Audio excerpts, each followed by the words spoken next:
Bonsoir Christelle. Bonsoir Tom.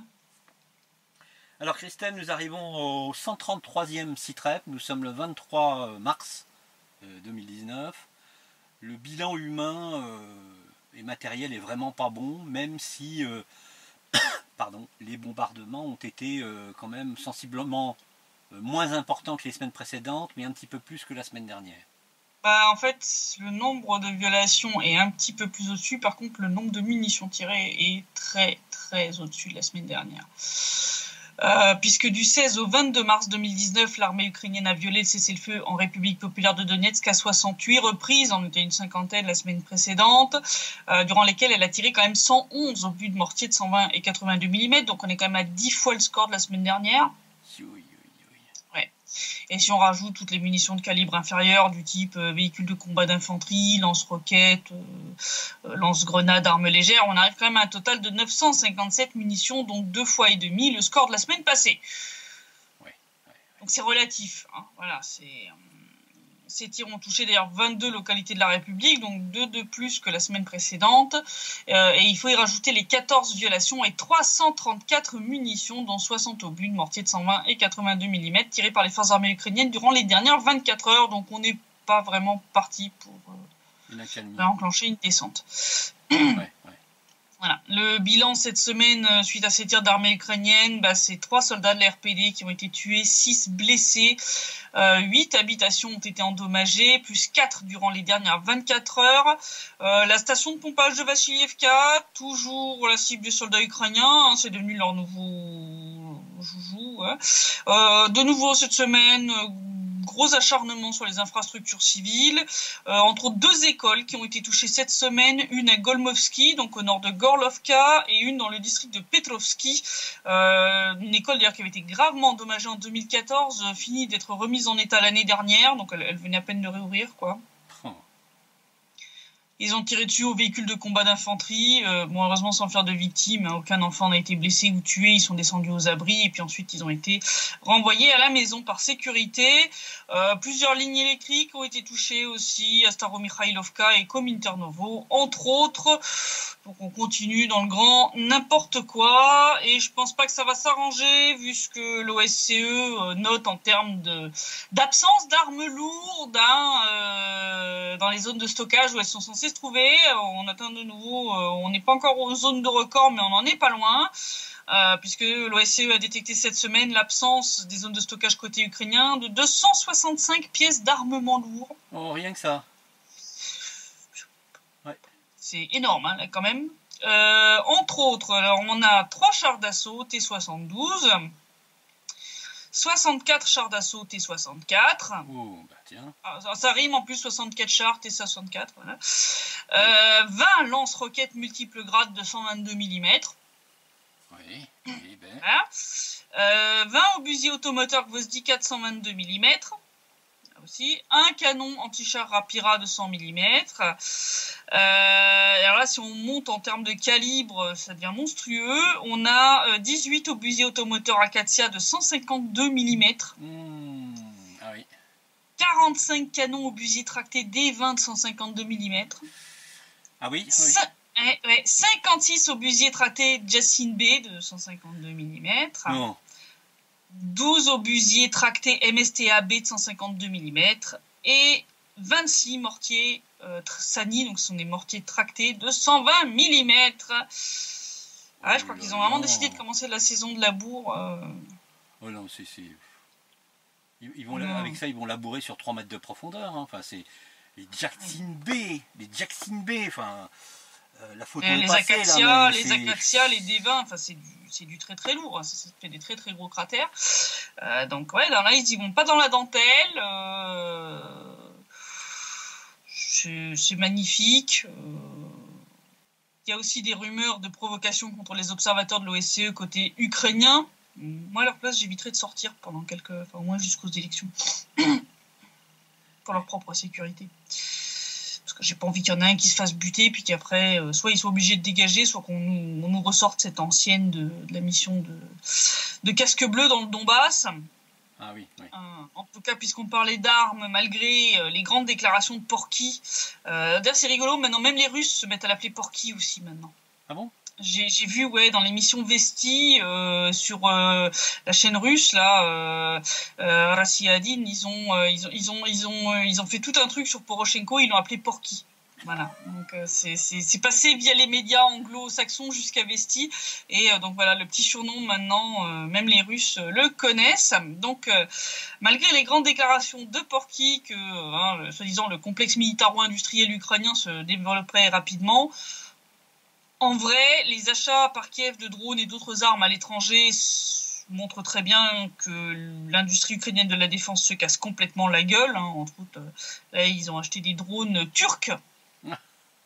Ouais. Ça n'a rien d'étonnant, puisque d'après le chef du NABU, le fameux Bureau national de lutte contre la corruption, Artyom Sitnik, depuis 4 ans, suite à des vols de masse, les pertes dans le secteur de la défense en Ukraine sont de 1 milliard de hryvnia, soit environ 32,8 millions d'euros. Oh, rien que ça. Ouais. Il y a une procédure pénale qui a été lancée et qui met en cause 10 entreprises du groupe d'État Ukrobo-Ronprom. Ils sont mis en cause dans une énorme quantité de vols. Bon, c'est déjà le même complexe qui était impliqué dans l'histoire du trafic de pièces détachées revendues 300% du prix. Voilà, donc je pense que ce truc-là, il va finir mis en faillite et revendu, dépecé. Enfin, il va être détruit complètement pour cacher le merdier. Il y a le ministre de la Défense de l'Ukraine a lancé un inventaire de presque toutes les usines de ce complexe militaro-industriel, inventaire qui est toujours en cours, y compris dans l'usine d'avions d'Odessa, dans l'usine de Kiev, celle de Kharkov et l'usine de blindés de Jitomir. Et il y a déjà des résultats. D'après le chef de l'unité centrale de contrôle des forces armées ukrainiennes, le major général Yuri Melnik, cet inventaire des usines a identifié une pénurie de pièces de rechange pour les véhicules blindés et autres types d'équipements d'une valeur de plus de 50 millions de hryvnia, soit environ 1,6 million d'euros. On comprend un petit peu mieux pourquoi les 31 chars, qui devaient être normalement livrés aux forces armées ukrainiennes le 20 mars par justement Ukrobo-Ronprom, se sont transformés en 8 chars livrés avec beaucoup de retard. D'accord. Tout va bien. Résultat, devant ce désastre, le commandement des forces armées ukrainiennes se voit obligé de fournir à ses troupes des armes de mauvaise qualité ou même celles qui ont échoué au test. Ainsi, malgré l'interdiction officielle d'utiliser le fameux mortier Molot, vous savez, le broyeur de soldats, jusqu'à plus ample examen, en fait, il est toujours massivement fourni aux unités des forces armées ukrainiennes. Bon, j'ai pas besoin de vous dire que les explosions de ces mortiers mal conçus continuent de faire des victimes parmi les soldats ukrainiens. Rien que cette semaine, il y a eu 7 morts et 10 blessés côté ukrainien à cause de la mauvaise qualité des armes, tout type d'armes confondues. Le cas le plus extrême a eu lieu sur un terrain d'entraînement dans la région de Rovno, donc dans le nord-ouest de l'Ukraine, où le canon du mortier s'est rompu, tuant 3 soldats sur le coup. D'accord. Ça donne envie de s'engager. Rengagez-vous, qui disait. Oui. Mais de toute façon, ça, après, c'est des rumeurs qui circulent parmi les soldats. Il ne faut pas s'étonner après qu'ils soient extrêmement peu motivés pour faire la guerre. Ah bah ouais, là ils ont un niveau de remplissage de leurs unités qui est catastrophique. Là, c'est la catastrophe. On avait parlé de la trêve de printemps mise en place le 8 mars. Oui. On avait déjà souligné que les effets de cette dernière avaient été assez longs à se faire sentir. Ils n'auront pas duré bien longtemps, comme on peut le voir déjà dans le bilan de cette semaine. Ce qui a poussé la RPD à faire des tirs de réponse pour détruire les positions de tir de l'armée ukrainienne pour enrayer l'escalade recherchée par Kiev. Le but, c'est clairement de relancer le conflit pour pouvoir, pour Poroshenko, décréter la loi martiale et donc faire annuler les élections. Parce que pour l'instant, il est très très mal barré, on va y revenir après. Puisque à peine 10 jours après la mise en place de cette trêve de printemps, les obus de mortier faisaient un retour marqué parmi les munitions tirées par l'armée ukrainienne contre la RPD, avec un total déjà de 44 obus de mortier de 82 et 120 mm tirés en 24 heures. Le lendemain, 20 obus de 82 sont venus se rajouter. Les destructions d'habitations et d'infrastructures civiles, comme je le disais, étaient déjà à l'avenant en termes d'habitation, donc l'école de Golmovski, la station de pompage de Vassilievka. La RPD a bien compris que le but de ces provocations, c'est de pousser la milice populaire à répondre de façon massive pour pouvoir justifier une reprise du conflit ici. hein, le tout avec des visées électoralistes assez pourries quand même. Oui, c'est clair, oui. Donc les autorités de la RPD ont décidé de mener des frappes de réponse ciblées pour détruire les positions de tir depuis lesquelles ces bombardements sont effectués, pour éviter que ces bombardements n'aillent que crescendo, hein. Il y a eu une première série de tirs de réponse du 18 au 19 mars contre les positions de la 24e et de la 79e brigade des forces armées ukrainiennes, après des tirs qui avaient frappé Kominternovo et Staromykhailovka. Les positions visées donc étaient celles qui avaient tiré sur les zones civiles. Ça a fait 5 morts et 7 blessés parmi les soldats ukrainiens. Ça, c'est les informations qui ont été transmises par la milice populaire de la RPD. Après ces tirs de réponse, le porte-parole de la milice populaire de la RPD, Daniel Bessonov, avait mis en garde les soldats ukrainiens contre la poursuite de ces tirs de provocation. Mais bon, ils ont l'air d'être un petit peu sourds. Oui, pas mal même. Parce qu'ils ont tiré de nouveau sur les zones résidentielles. Résultat, il y a eu une nouvelle série de tirs de réponse de la part de la RPD. Des tirs, d'ailleurs, je le signale, qui ont été faits avec des armes d'un calibre qui n'est pas interdit par les accords de Minsk. Et cette deuxième vague a fait 2 morts et 1 blessé parmi les soldats ukrainiens. Donc ça a fait quand même, en 3 jours, 6 morts et 9 blessés côté ukrainien, juste parce qu'ils sont pas foutus de comprendre qu'il faut s'asseoir sur des ordres comme ça. Je veux dire, voilà. Ça vaut mieux pour vous. Je vous dis ça comme ça.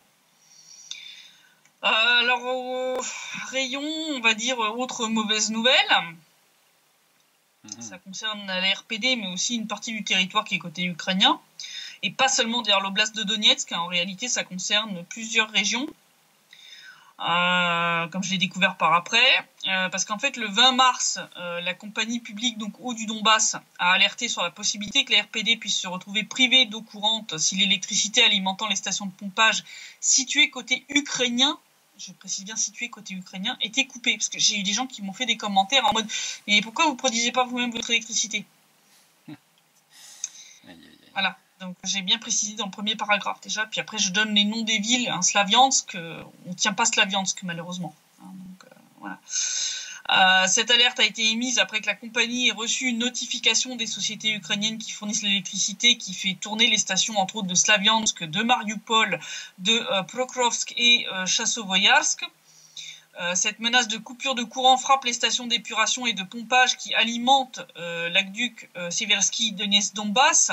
Or, sans courant, ces stations ne pourront plus alimenter cet aqueduc, privant d'eau 3,265 millions de personnes des deux côtés de la ligne de front.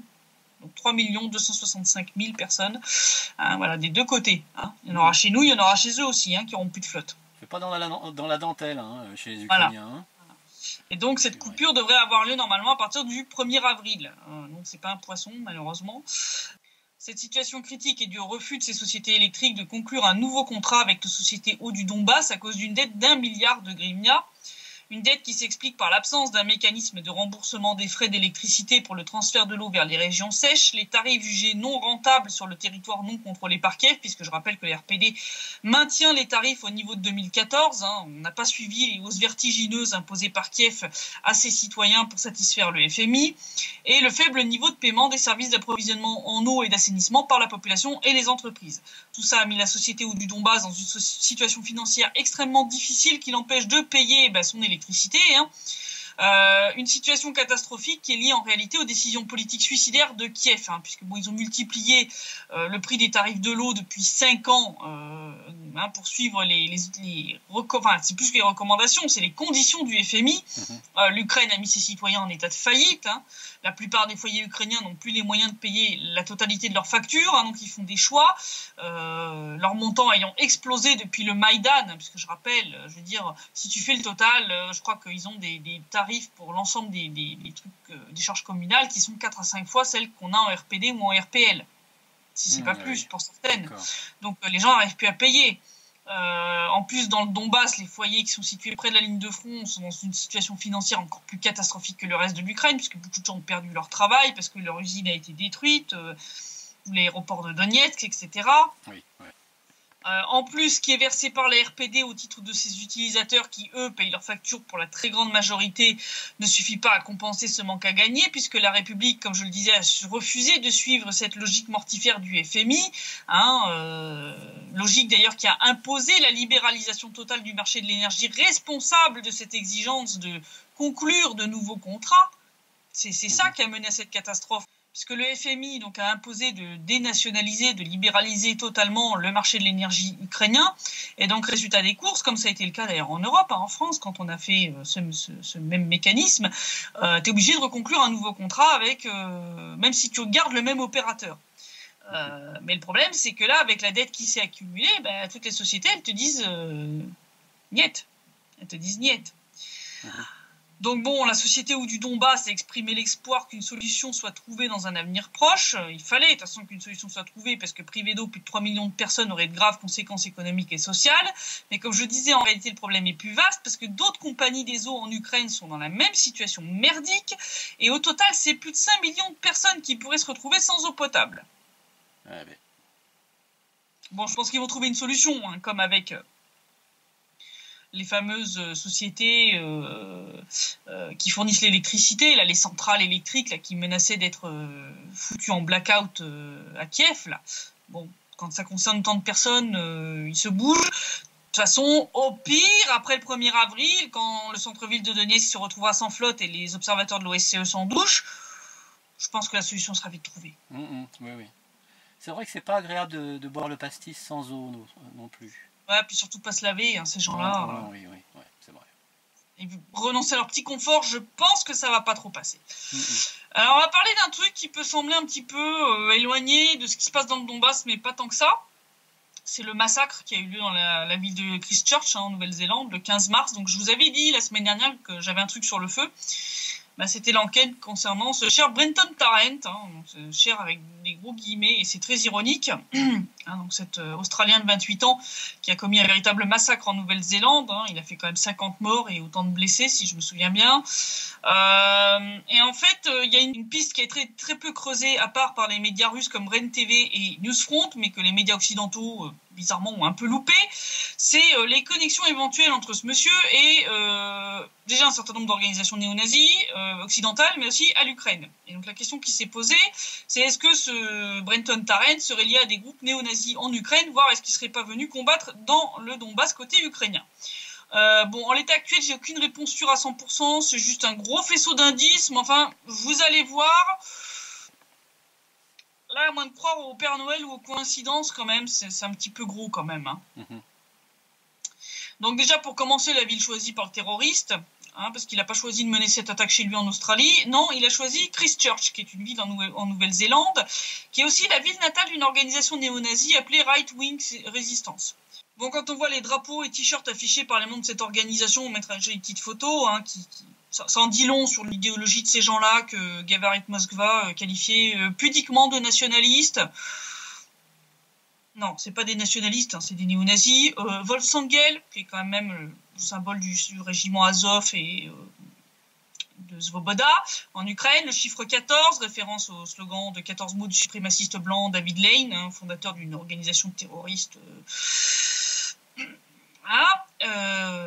Oui, Wolfsangel aussi d'ailleurs qui était le symbole de la Waffen-SS Das Reich pour rappel.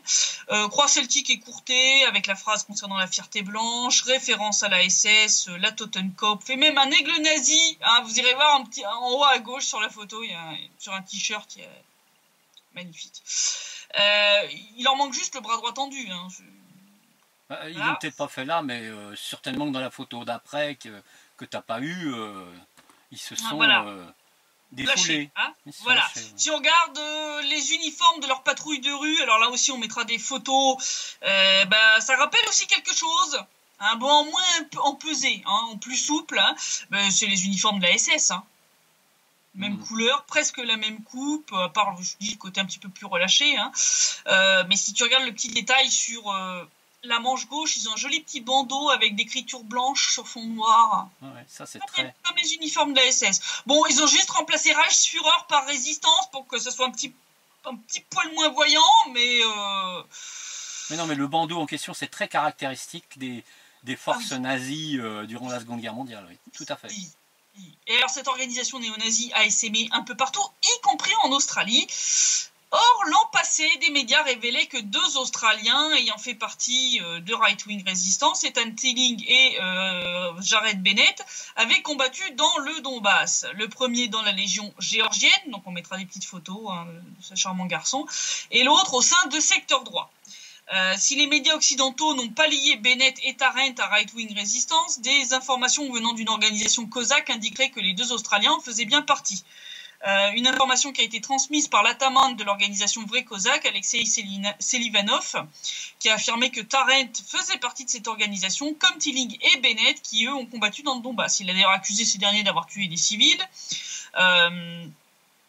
Pour lui, il reste encore à savoir si Tarrant est venu, s'il a participé au conflit dans le Donbass. C'est le seul point d'interrogation qui reste pour lui. Bien que tout semble l'indiquer, il a dit la façon dont il tient le fusil, dont il recharge l'arme, pour lui, ce sont des indices. Et pour lui, ça montre que cette situation avec ces tirs contre des civils en Nouvelle-Zélande, ça montre que la police et les services de contre-terrorisme des pays occidentaux et de l'Australie n'ont pas assez fait attention à la coopération entre les organisations néo-nazies et les diasporas qui fournissent ces bataillons punitifs ukrainiens, non seulement en équipement, mais aussi en combattants terroristes.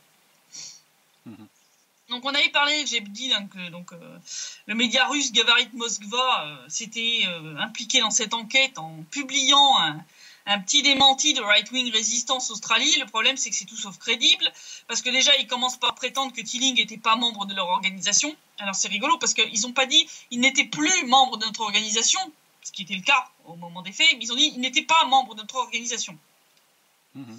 Sauf que, il y a des jolies photos de ce Gugus qu'on va montrer, donc une photo de Tilling avec le drapeau de Right-Wing Resistance qui ont été publiées un petit peu partout sur Internet.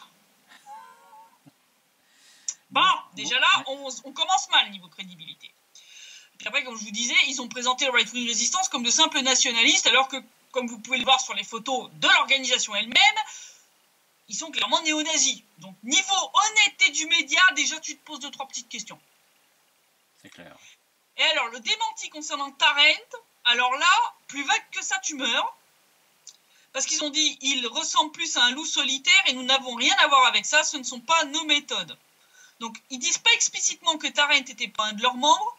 Ils sont juste en mode, nous on fait pas ça, on n'est pas des terroristes. Bon, le but c'est clairement d'éviter de se faire interdire, voire arrêter, tout en évitant de sortir un gros mensonge, avec le risque que ça leur éclate à la gueule s'il y a des photos qui venaient à sortir sur Internet, comme celle de Tilling.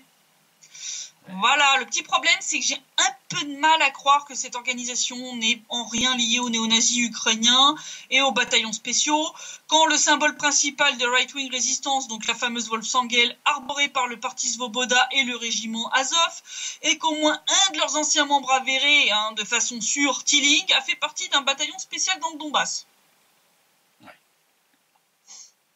J'ai dit, moi, ça fait longtemps que j'ai arrêté de croire au Père Noël et aux coïncidences. Et alors, c'est là qu'on revient à Bretton Tarrant. Il y a tous les symboles dont il a orné son fusil, ses chargeurs et son gilet pare-balles. Donc, de nouveau, il va y avoir pas mal de photos. Donc, on regarde le fusil, on y retrouve le fameux chiffre 14, la rue Notala dans sa forme nazie avec les branches remontées vers le haut, des noms de princes et de chefs de guerre ayant combattu les musulmans dans l'histoire, mais aussi des contemporains ayant tué des musulmans, dont Pavlo Lapchin, un Ukrainien qui a tué un imam en Grande-Bretagne. Oui, c'est... Voilà. Sur son gilet pare-balles, alors là, on retrouve le soleil noir qui est sur le logo du régiment Azov sur fond de la Wolfsangel. Donc, ça commence à faire un peu beaucoup. On retrouve aussi la croix celtique écourtée et le kolovrat qui est parfois appelé la svastika slave. Bon, là, on a la totale. Je pense que...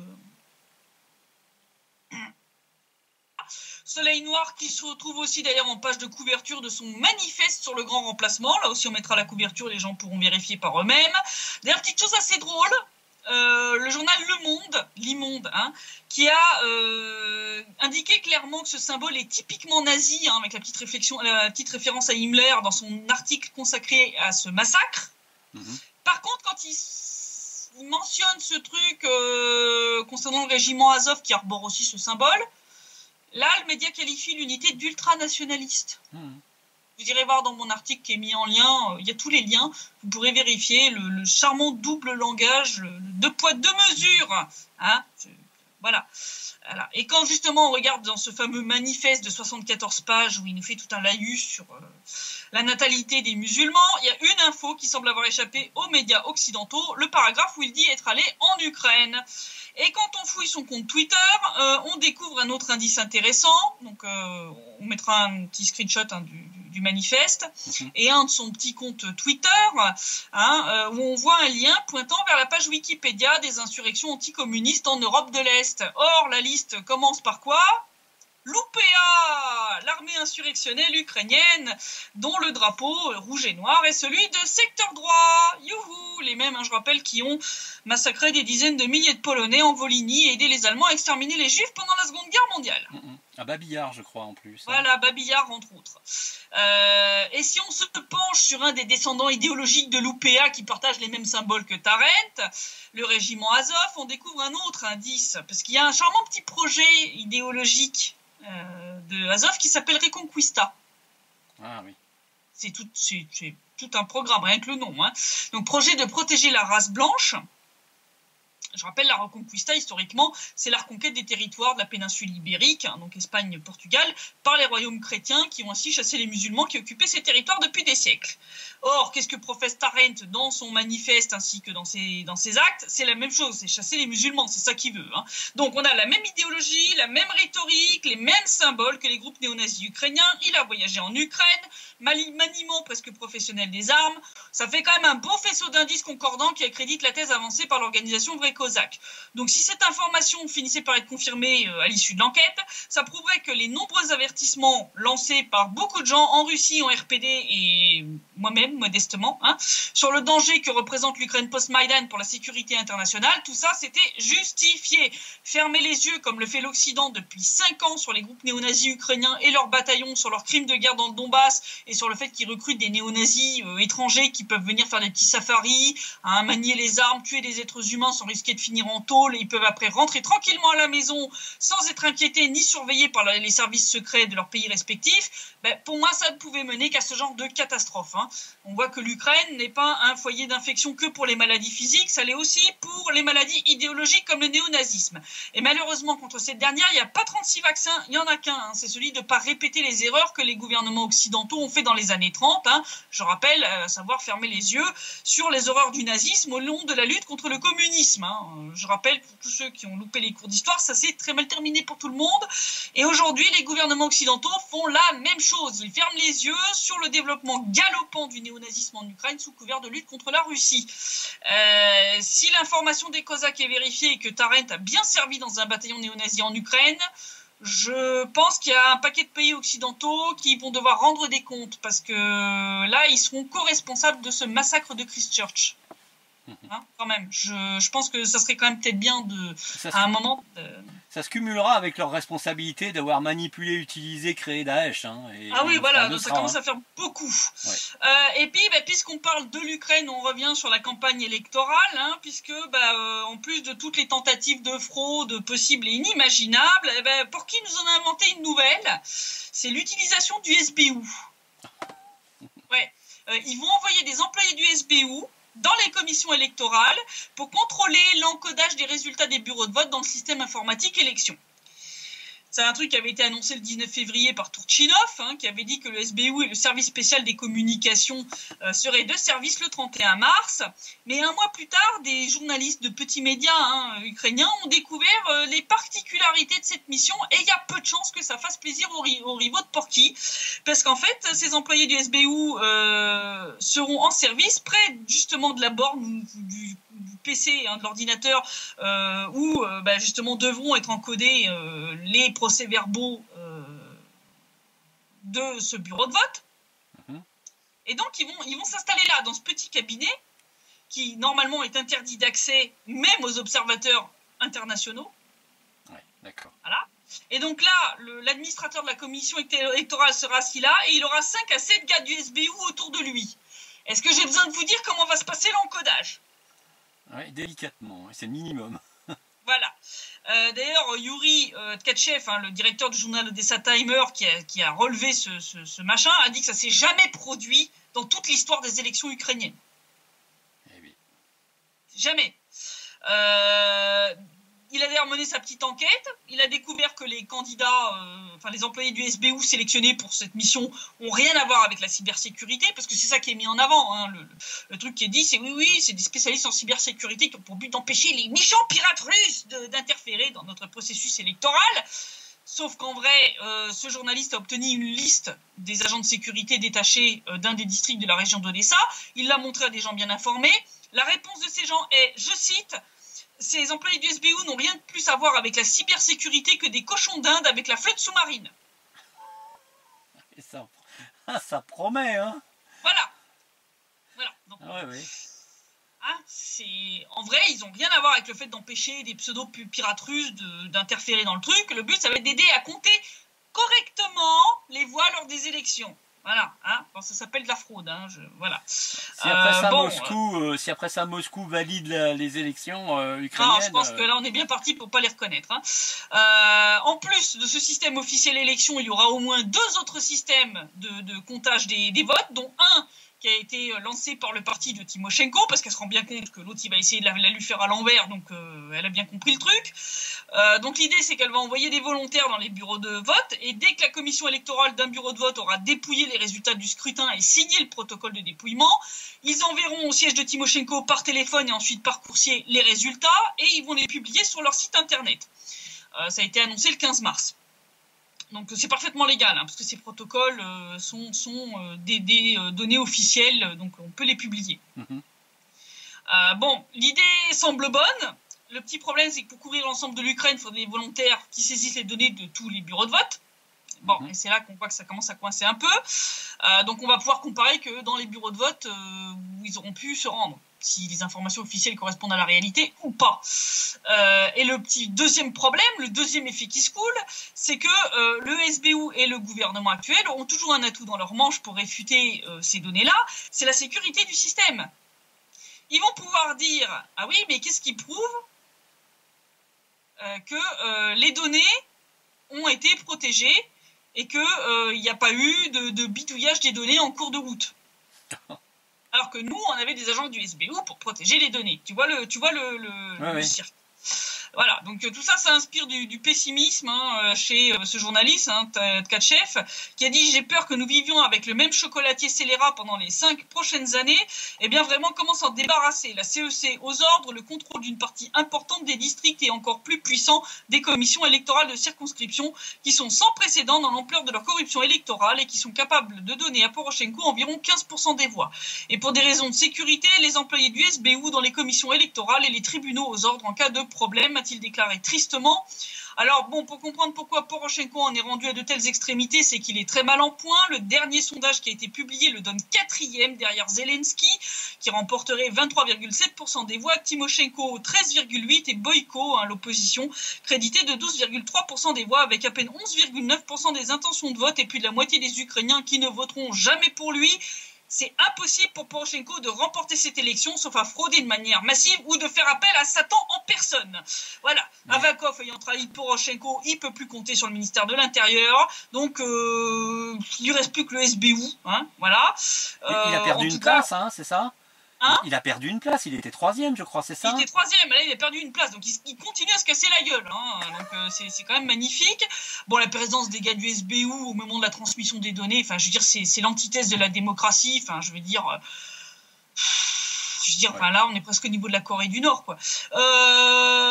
Et d'ailleurs, comme je le disais la semaine dernière, histoire de faciliter la fraude, la commission électorale centrale ukrainienne a dit qu'il n'y aura pas de caméra dans les bureaux de vote, alors que je rappelle, ça se fait en Russie, et que c'est très efficace.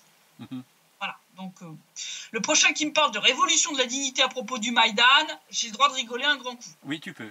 Oui. Voilà. Et alors pendant ce temps-là à Kiev, alors ça me concerne, c'est court, mais ça va bien vous faire rire. Alors suite au fait que j'ai observé les élections en RPD le 11 novembre 2018, les autorités ukrainiennes m'ont mis sur une liste de personnes, de 848 personnes, qui vont subir des sanctions de la part de l'Ukraine. Je suis aux côtés de Thierry Mariani et de Nicolas Mirkovic. Alors j'ai 3 ans d'interdiction en Ukraine et gel de mes avoirs sur le territoire ukrainien. On mettra une petite photo de la partie de la liste où j'apparais. Ça me fait une belle jambe. Ça me fait une belle jambe parce que bon, déjà j'ai rien là-bas. Et puis de toute façon je comptais pas m'y rendre en Ukraine. Je veux dire, déjà après la publication de mes informations personnelles sur Miro Dvorets. Oui, en plus. Et on rappelle quand même que c'est pour ça qu'on peut dire avec ça aussi, parce qu'il y a d'autres observateurs qui n'ont pas été mis sur la liste, et pourtant c'est des gens connus. Leur liste est assez folklorique, ils en ont oublié la moitié, ça me fait bien rigoler. En en tout cas, la plupart des gens qui sont dessus, ça leur fait une belle jambe, quoi. Ils s'en foutent, quoi. Oui, mais ce que je veux dire par là, c'est que médiatiquement, tu sembles avoir une certaine importance. Oui, je les embête, oui, ça c'est clairement, On l'a vu la dernière fois d'ailleurs, puisque tu as été instrumentalisé. Le CITREP. Je l'ai cité sur 112, donc la chaîne de Kolomoïski. Voilà. Donc clairement, je les emmerde et je vais continuer à vous emmerder. Non, voilà, c'est pour ça qui va changer. Au contraire, moi j'ai dit, je cherche un joli fond diplôme avec couleur de la RPD en mode pour service rendu à la République, et puis j'imprimerai le morceau de liste où j'apparais dessus, tu vois. Pour moi, c'est digne d'une médaille, ce truc. Ça me fait bien rigoler, donc merci beaucoup. Vous m'avez offert un grand moment de rire. En tout cas, je pense que les Ukrainiens vont pas beaucoup rigoler, par contre, parce que là, ça commence déjà à discuter des conséquences éventuelles d'une fraude massive des élections par Poroshenko. Je pense que s'ils fraudent massivement, ils vont se taper un 3e Maïdan. Clairement, je pense que les néo-nazis sont dans les starting blocks. Je pense clairement que s'ils fraudent massivement, Timoshenko va taper du poing sur la table. Timoshenko, Zelensky, avec toute la puissance de Kolomoïski derrière lui, je pense que ça va très très mal se finir. Donc vraiment le 31 mars, situation à surveiller. Je pense que de toute façon il va y avoir des dénonciations de fraude d'un côté et de l'autre, quel que soit celui qui sera annoncé vainqueur. Ça va être digne des élections dans certains pays africains. Je pense que ça va être catastrophique et je crains sincèrement que le pays s'en relève pas et que ça va finir par se casser la gueule. Il y a des gens qui m'ont interrogé sur les rumeurs qui courent actuellement sur le fait que la Russie va délivrer des passeports aux résidents de la RPD à partir du mois d'avril. Je vous confirme, ceci n'est pas une rumeur, c'est la réalité. Donc c'est en cours de préparation. Les premières personnes à les recevoir seront les membres des administrations gouvernementales et les soldats et leurs familles. Et ensuite, ça sera étendu à toutes les personnes qui disposent du passeport de la RPD et de l'RPL. Là, c'est très important ce que tu nous dis là, parce que si jamais l'armée ukrainienne tire et qu'elle tue un soldat avec... après, là, ça fait toute une différence. On se rapproche d'un scénario à la Sud-Ossète, puisque je rappelle, en 2008, au moment de l'attaque de la Géorgie contre l'Ossétie du Sud, la plupart des Sud-Ossétiens avaient un passeport russe. Parce que le conflit durait depuis tellement longtemps qu'à un moment, la Russie s'est décidée à cette solution, parce qu'en fait, comme elle le dit, on ne peut plus obtenir des passeports ukrainiens ici. Oui. Les gens avec un passeport de l'RPD et de l'RPL peuvent se rendre en Russie, mais pas plus. Donc c'est une discrimination terrible contre les gens d'ici qui se retrouvent coincés. Donc le seul moyen pour eux de pouvoir voyager à l'étranger, etc., c'est d'obtenir un passeport russe. Il n'y a pas 36 000 solutions. Et donc, devant la fraude massive de ces futures élections ukrainiennes, je pense que Moscou s'est dit, là, de toute façon, Gazprom a dit qu'à partir de 2020, c'est fini le transit à travers l'Ukraine. Ils ont dit, le directeur général a dit, on le poursuivra si vous étendez en fait le contrat actuel, mais l'Ukraine ne veut pas parce que ce contrat de transit est pas avantageux par rapport à ce qu'ils veulent. Donc en fait, la Russie souffle un peu le chaud et le froid, mais je pense que l'idée, ça va être que de toute façon, à partir de la fin 2019, c'est terminé.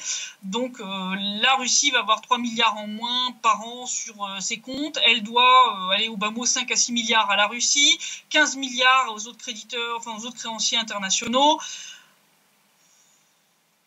C'est un carnage. Je veux dire, je vois pas comment le pays va se relever de toute cette gabegie. Donc voilà, situation à suivre de très très près concernant ces élections. D'ailleurs, les marchés ne s'y trompent pas. La Grivnia s'est de nouveau cassé la gueule, elle a de nouveau baissé. Donc ça va très mal terminer tout ça. Je dis, ça va se terminer comme la Yougoslavie. Le pays va éclater en plusieurs morceaux. La situation est devenue bouillante aussi en Transcarpathie, où les analystes commencent à tirer la sonnette d'alarme en disant qu'un scénario à la Donbass n'est pas du tout à exclure. Donc ça commence à partir en couille dans tous les coins. Donc, avec le risque possible que Porky, devant l'imminence de sa défaite, décide un coup de folie dans le Donbass, tout simplement. Voilà, on ne sait pas, mais voilà. Donc situation vraiment à surveiller de très très très près. Vraiment, en Ukraine, ces élections sont des élections de tous les dangers. Et vraiment, je vous encourage à suivre ce qui se passe parce que ça va avoir des conséquences. On le voit avec le gars de Christchurch. Moi, je ne crois pas du tout à une coïncidence. Je suis persuadé qu'il a été en contact avec au moins un de ces groupuscules néo-nazis que les Occidentaux ont laissé se développer en Ukraine. Donc à un moment, il va falloir assumer les conséquences de vos conneries et ça risque de coûter très cher et c'est malheureusement les populations civiles des pays occidentaux d'où viennent tous ces tarés qui vont payer la note. Ouais. Donc voilà, situation à surveiller de très près et je te dis la semaine prochaine, on aura le prochain site web juste avant ces élections et je pense qu'on aura une meilleure vue de la situation aussi bien en Ukraine que ici. D'accord. Merci Christelle, merci beaucoup. On est tout cœur avec toi. Je crois que les gens qui nous regardent seront d'accord avec moi parce que la situation devient presque inextricable maintenant. On s'approche d'une échéance qui est quand même extrêmement risquée, extrêmement inquiétante. Donc pour ta sécurité aussi. En tout cas, merci pour tes informations. Elles sont très importantes pour nous, pour savoir ce qui se passe là-bas, là où tu vis en ce moment. À bientôt, bonne soirée et puis à samedi prochain. À samedi prochain, bonne soirée. Merci, au revoir.